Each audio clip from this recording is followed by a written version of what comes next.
to the illegal immigrants and housing them. So now this has blown up and people are now outraged that, hey, what the hell's going on? How the hell are you paying all this money for migrants and just forgetting about the American citizens who are paying the taxes who are here? This is outrageous. Listen to what some of the members of the community are saying now about welcoming migrants. Turn the buses around.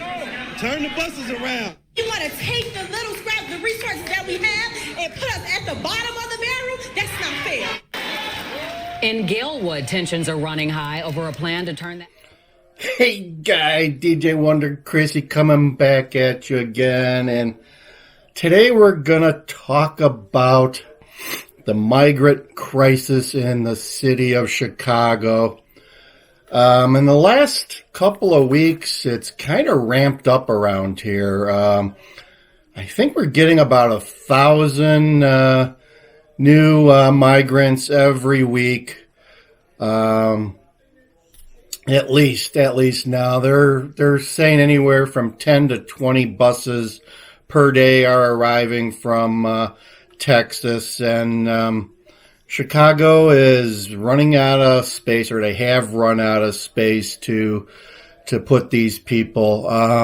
What they're doing right now is they're putting them in the police stations at night, but during the day they have to force them outside. And I don't know if anyone's checked the weather in Chicago. About 2 weeks ago, we were in the 80s. Now we're lucky to break 60, and it's starting to rain. Like on this week, we've had rain like 3 days out of this week, and it gets kind of cold. 60 degrees and a little bit of wind and some rain gets kind of cold outside, and if you're standing outside.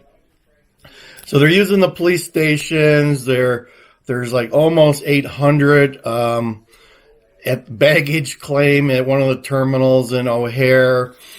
They've got several hotels that they've taken over, and countless places where the taxpayers and the people who live in these communities are pushing back.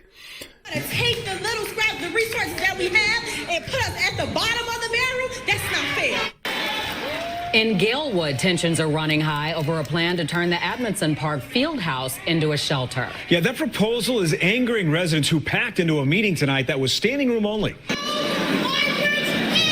Within seconds of city officials taking the microphone, community members anxious to speak their minds took center stage. If you would had your right mind and see a crowd like this, you would say to yourself, they don't want it.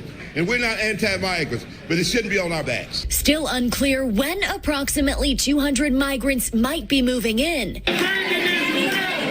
29th Ward Alderman Chris Taliaferro, who says he is strongly opposed to the plan, tried to settle tensions. A lot of these young boys, they don't have fathers. So a lot of these coaches, they are their father. They spend part of their weekend here alone during the week. That keeps them a safe place. It gets them mentorship. It shows them discipline. Hours before the meeting, neighbors held a protest outside, blasting the plan. We ain't having that, no. You want to tell us what to do in our park? You cannot do that. We pay our money. Some calling for more transparency from the 5th floor. And what I want to say is to Mayor Brandon Johnson, we are disappointed in you.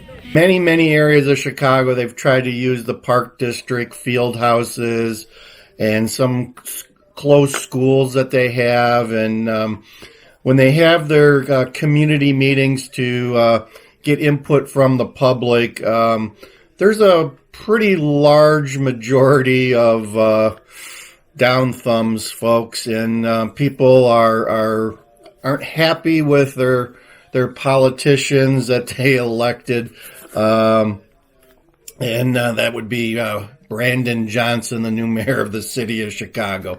Granted, guys, Chicago has been under Democratic rule for probably 95 years now, so there's a big reason why Chicago is the way that it is.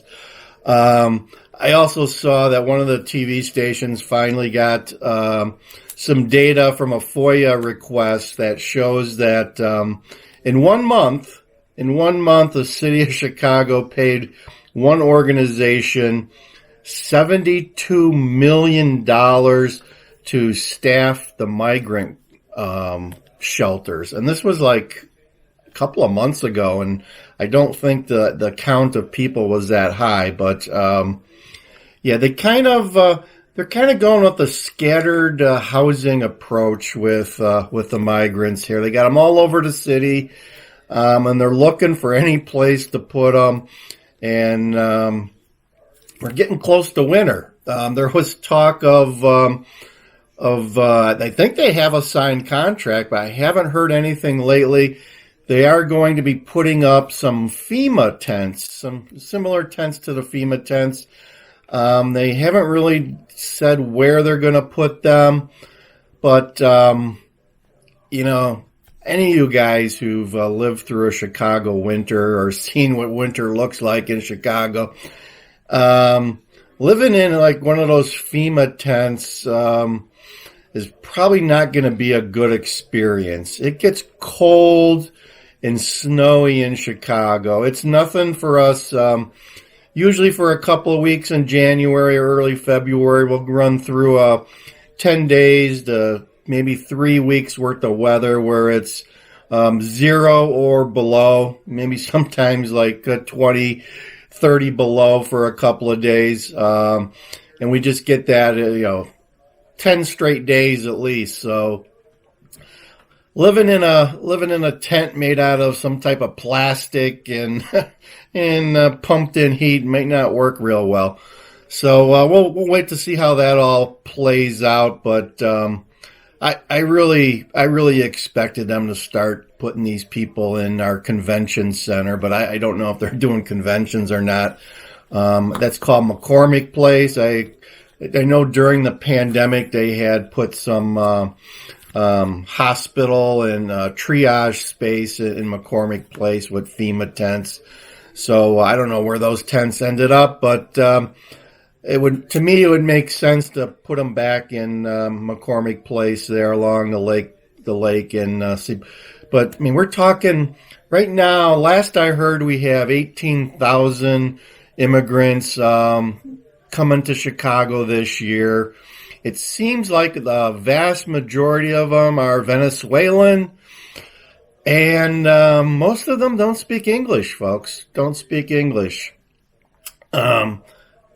Here at Land Cruiser, we live in the Northwest Burbs, and we haven't really seen any yet. There's a town south of us that got some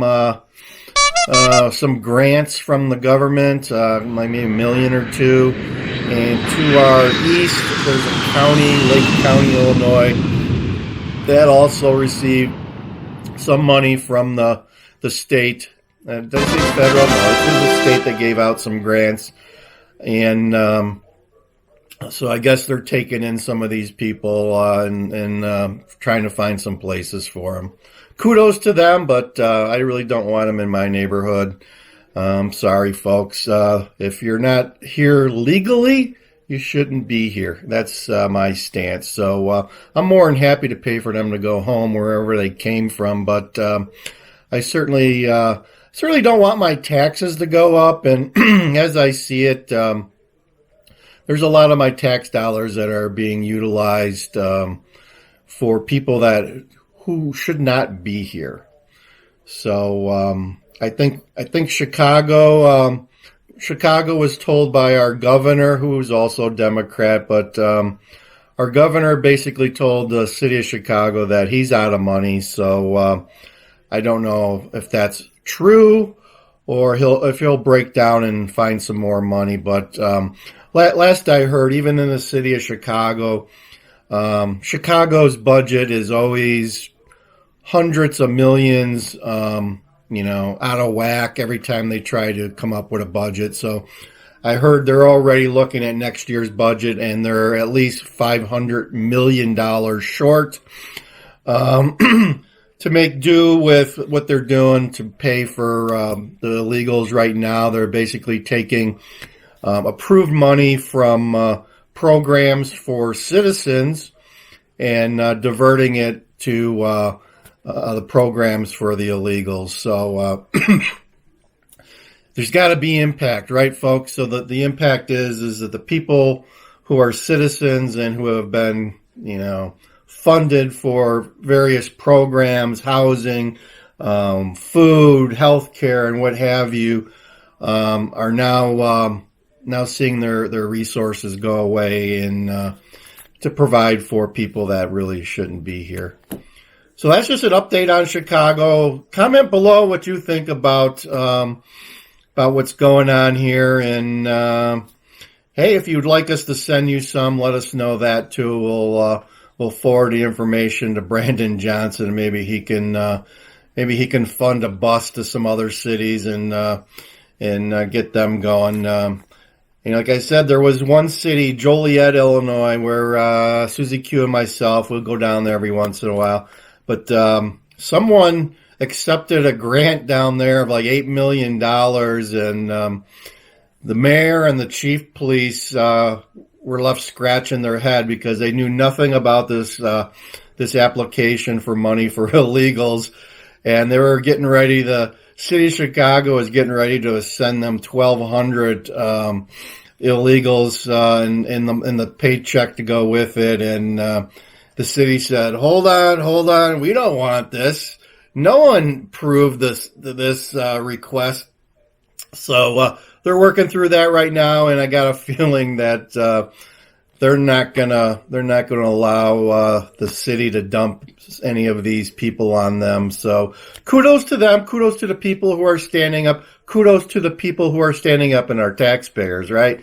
That is your right. You pay your taxes. You should have some talk on how your money is spent. That's just my opinion, folks. That's just my opinion. But anyway, this is the quick update. It's all I got for today. We'll give you more as time goes by and the buses keep rolling in, folks. Keep rolling in. DJ Wonder Chrissy over and out.